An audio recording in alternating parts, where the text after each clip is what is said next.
ఈ పాట వినుకుంటా రోజు మనం మార్నింగ్ స్టార్ట్ చేద్దాం. ఎందుకంటే ఈ కాంగ్రెస్ పాలన ఎట్లా ఉందో గద్దరన్న అద్భుతంగా చెప్పిండు. ఈ పాటని సంపూర్ణంగా పూర్తి చేసి ఈ పాట ఏడుందో వెతికి పెట్టి మనం మళ్ళీ రికార్డింగ్ చేయించి పెడదాం. తప్పకుండా రోజు మనం పొద్దుగాల దీంతో స్టార్ట్ చేస్తే బాగుంటుంది. ఎందుకంటే ఎన్నో చెప్పారు ముచ్చట్లు, ఎన్నో చేసిర్రు. మేము వస్తే అది చేస్తామన్నారు, ఇది చేస్తామన్నారు, ఏవేవో చేస్తామని చెప్పారు. కానీ ఏం చేయలే, ఆగం చేస్తున్నారు తెలంగాణ రాష్ట్రాన్ని. ఓవైపు ఒక నల్లగొండ బిడ్డల నాకు మస్తు బాధ అవుతా ఉంది వీళ్ళు చేస్తున్నటువంటి దుర్మార్గాలకు.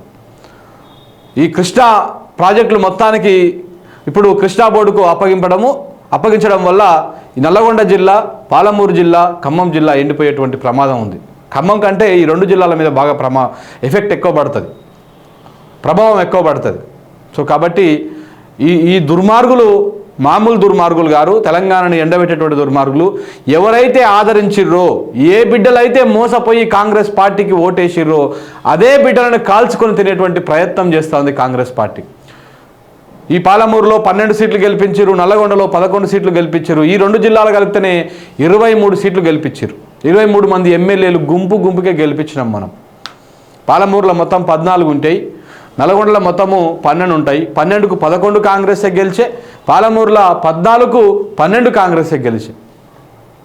23 సీట్లు గెలిపిస్తే మనకు వీళ్ళు ఏమిస్తారు గిఫ్ట్గా అంటే, ఈ దక్షిణ తెలంగాణ ప్రాంతంలో ఉన్నటువంటి మేజర్గా ఉన్నటువంటి ఈ రెండు జిల్లాలకు వీళ్ళు ఇచ్చినటువంటి గిఫ్ట్ ఏందంటే మన పొలాలను ఎండబెట్టడం, మన రైతాంగం గొంతును ఆరబెట్టడం. ఇది వాళ్ళు చేస్తున్నటువంటి ప్రయత్నం. ఇవాళ కృష్ణా మేనేజ్మెంట్ బోర్డుకి మన 2 ప్రాజెక్ట్ అప్పగించడం అంటే దాని మీనింగ్ ఏంది, దాని అర్థం ఏంది? ఈ 2 జిల్లాలు ఎండగొట్టడము, ఎండబెట్టడము. నీళ్ళు వచ్చేటువంటి పరిస్థితులు ఎక్కడ కూడా కనపడతలేవు. చాలా బాధ అయితే ఉంది. ఇక నిన్న ముఖ్యమంత్రి గారు ఇంద్రవెల్లికి వెళ్ళి మాట్లాడుతూ ఉన్నారు. మామూలు మాటలు కాదు, మామూలు సూక్తులు కాదు, బూతులు. ముఖ్యమంత్రి గారు బూతులు ఇవాళ రాష్ట్రంలో ఉన్నటువంటి మీడియా సామ్రాజ్యానికి మొత్తానికి చాలా శ్రవణానందంగా ఉందన్నమాట. ఎంత అద్భుతంగా ఉందంటే వారు బూతులు మాట్లాడుతూ ఉంటే వీళ్ళకి సమ్మగా ఉంది, నైస్గా ఉందన్నమాట. సిగ్గు లేకుండా ఆయన ఏ బూతులు మాట్లాడిండో అవే బూతులు పెద్ద తాటిక అక్షరాలతోటి ఇలా వార్తలు రాశారు, పెద్దగా హైలైట్ చేసుకున్నటువంటి ప్రయత్నాలు చేశారు. చూద్దాం, ప్రజలు అన్నీ గమనిస్తూనే ఉన్నారు, వాస్తవాలు గమనిస్తూ ఉన్నారు. ఈయన మాటలేంది, చేతలేంది, మళ్ళీ ఇంద్రవెల్లికి పోయి కట్టగట్టింది ఏంది అని. ఇంద్రవెల్లికి దేనికి పోయినావు రేవంత్ రెడ్డి? ఎవరి కోసం పోయినావు ఇంద్రవెల్లికి? ఇంద్రవెల్లి ఘటన ఎవరి మీద? ఇంద్రవెల్లి పోరాటం ఎవరి మీద జరిగింది? ఇదే కాంగ్రెస్ పార్టీ మీద. సిగ్గు లేకుండా నువ్వు ఆడుకొని నీకు క్షమాపణలు చెప్పినా అని చెప్పంగానే సన్నాసి అది మర్చిపోతూ ఉంటుంది. అది నువ్వు చెప్పగానే నువ్వు సారీ నేను క్షమాపణలు చెప్తా ఉన్నా, చింతిస్తున్నా అంటే చనిపోయిన 250 మంది బిడ్డల ఆత్మలు శాంతిస్తాయా? వాళ్ళ కుటుంబాలు క్షోభ ఆగిపోతుందా? దుర్మార్గులు కదా, నరరూప రాక్షసులు కదా మీ కాంగ్రెస్ పార్టీ వాళ్ళు.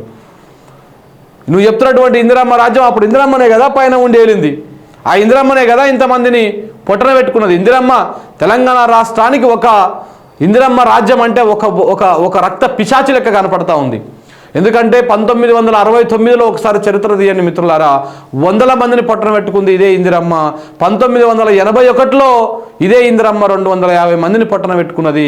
నరరూప రాక్షసి ఇందిరమ్మ.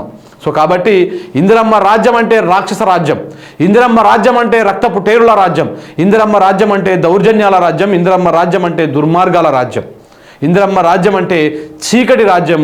ఆ రాజ్యాన్ని మనం గుర్తు చేసుకోవాల్సినటువంటి అవసరం ఎంతైనా ఉంది.